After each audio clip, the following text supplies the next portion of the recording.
The apple harvest season is underway at orchards across Wisconsin, including the Ela Orchard in the Racine County village of Rochester. Cousins Edwin Ela and Bob Willard lead this family-owned and operated farm started by their grandparents nearly a century ago. In addition to producing apples, pears, and fresh cider for generations, the peaceful orchard has also provided the inspiration and some of the source material for books written by a best-selling novelist. Our Sunday morning spotlight is shining on apple farmer, coffee shop owner, and award-winning author Jane Hamilton. Yes. With the late summer sun on her face, orchard floor grasses beneath her feet, The August insects are piping up, and chorus of dog day cicadas, crickets, and katydids in the air. which is a very bittersweet sound because it means that school's going to start soon and summer is ending. Jane Hamilton walks among the rows of McIntosh, Cortland, and more than 30 other varieties of apple trees on the Ela Orchard, a family apple farm she's called home for 40 years. The place has always, for me, been a refuge. A place where she fell in love, got married, raised 2 children, nurtured hundreds of trees. These were planted in 1985 when our son was born. Come on, Pedro. Come on. And settled into a natural rhythm of rural life that's been a perfect fit for her award-winning writing style. You wrote this, but it came from the voice of a character in one of your books. It is books that are the key to the wide world. If you can't do anything else, read all you can. Aww, Ruth. Yeah, reading did save my character's life. Ruth, the central character of Hamilton's The Book of Ruth, winner of the 1989 Penn Hemingway Foundation Award for Best First Novel. Here's a little more about the author, Jane Hamilton, who's a regular farm girl.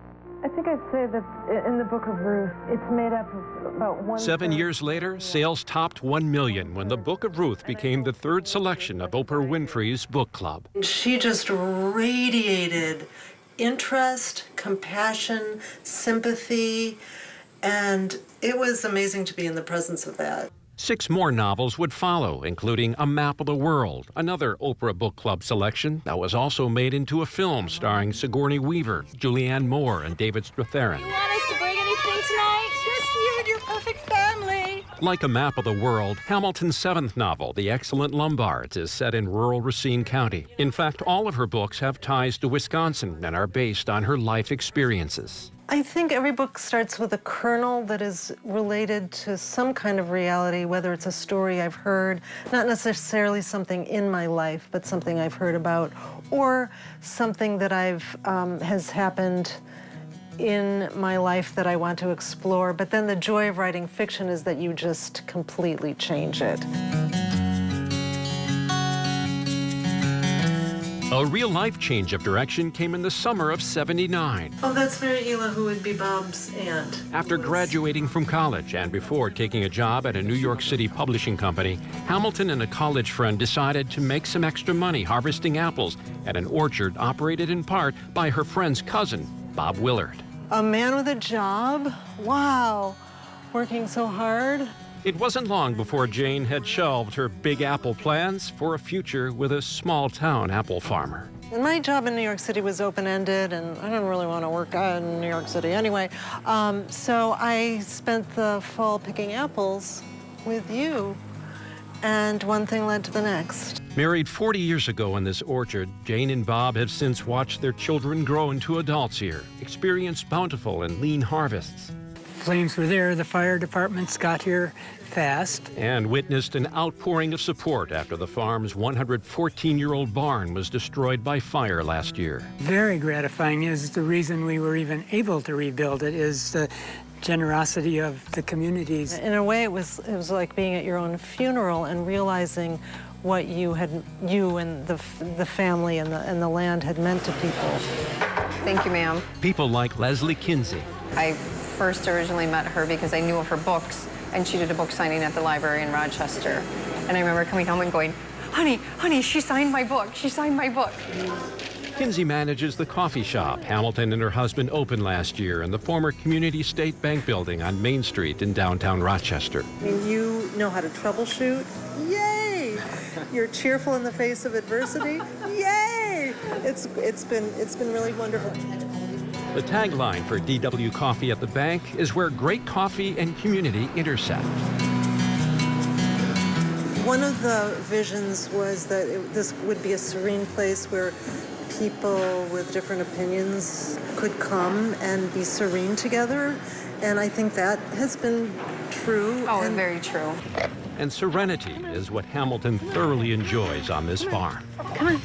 Yes, you know the drill. It comes from feeding the affectionate goats she's raised here. And they're just lovely creatures. They're so beautiful. And also, they greet the apple customers.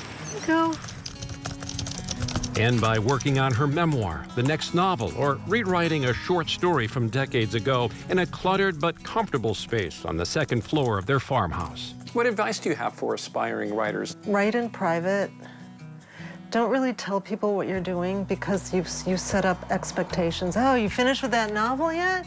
Oh, are you going to get it published? Also, read your work out loud to yourself and, if you're lucky enough, to a candid yet compassionate listener. Jane, in addition to writing, raising kids, has been part of the orchard and just, right along has been doing things that kept us going. But you've left out an important part, which is that you have always been my first reader, really, and when I get a novel to the place where I can do no more, I've read it out loud to you.